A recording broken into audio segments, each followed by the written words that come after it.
Interaktivní výstava Fenomén igráček našla svou stálou expozici v Praze přímo v prostorách pod Petřínskou rozhlednou.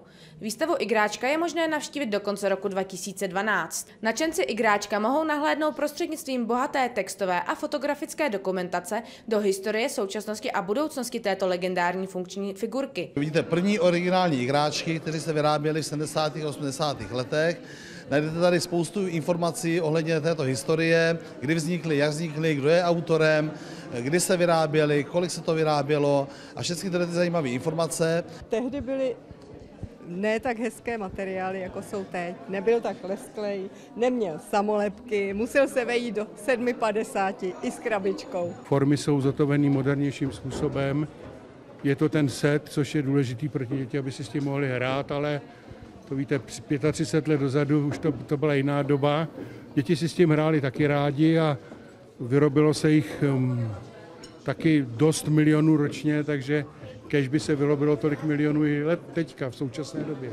Pak jsou tady samozřejmě igráčci noví, kteří se vyrábí v současné době, celá kolekce všech igráčků, profesí, které vyrábíme, rodiny, nový výrobek, který tady představujeme, který je vlastně určený pro dospělé a pro teenagery, který se jmenuje Řekni to igráčkem, který je to forma takového přání nebo nějakého vzkazu, kterým tímto zajímavou postavičkou můžete předat někomu jinému. Potom se samozřejmě uvidíte rozložené igráčky a jeho příslušenství v celém městečku, který je nádherně naranžovaný, jak se vyrábí.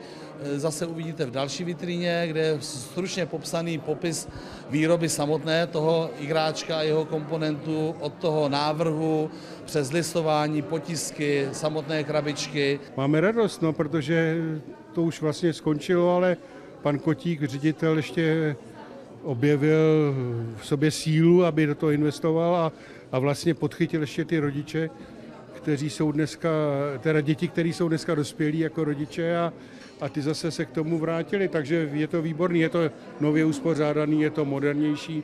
Tady vidíte ty původní, které byly jenom ty krabičky, nic k tomu. Dneska jsou to sety s autama, s příslušenstvím. Ručička se hejbá, že se i otáčí, tenkrát nám chodila ručička jenom rovně. Tak to jsou hrozně dobrý zlepšení a doufejme, že se to bude rozvíjet dál.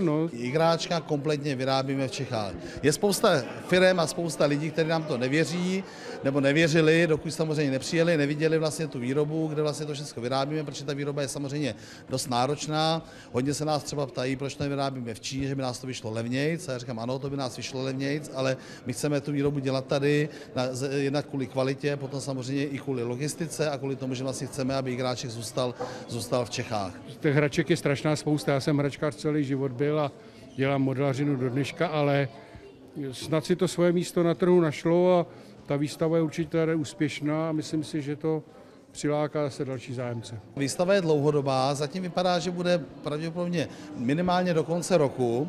Uvidí se samozřejmě, jak ta výstava bude úspěšná celý období, to znamená, jakou bude mít návštěvnost. Udělali jsme tady jsme nějaký koutek interaktivní, kde jsou tady různé pokusy a různé vlastně udělané výrobky, na které si děti mohou šáhnout, zatočit si kličkou, podívat se, co se stane, vystřelit si z magnetického děla, podívat se, já nevím, na základy optiky, optických klamů. A je to zajímavá výstava už tímto, že není určitě jenom není koncipovaná tím, že máte všechny exponáty za sklem a jen si čtete, jen se koukáte. Můžete se zapojit a máme zkušenost, že se zapojují i rodiče. Součástí expozice jsou mimo jiné výrobní formy nebo kreativní vize vývojářů.